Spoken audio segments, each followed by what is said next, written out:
Jap. Cuba kau tengok jap iPhone 16 kat atas. Atas dah? Kau tengok jap. Ada kat atas. Ada. Ada?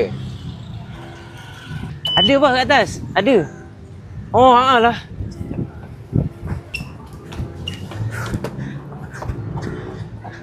Bas.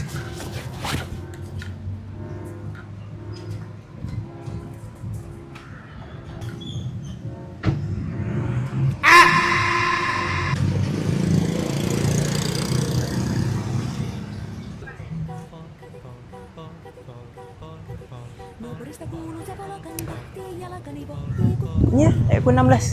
iPhone 16 ni. 16. Bos tanya tadi. Dah lalang kau jumpa tu, buat turun lah sekali. Benda ni kita nak bagi orang. Sale plastik hitam ke 14 hari bulan 3 ni. Orang beli boleh dapat iPhone free ni, iPhone 16 free. Faham? Kau pergi ambil sekarang. Kau pergi ambil sekarang. Mak kau ni.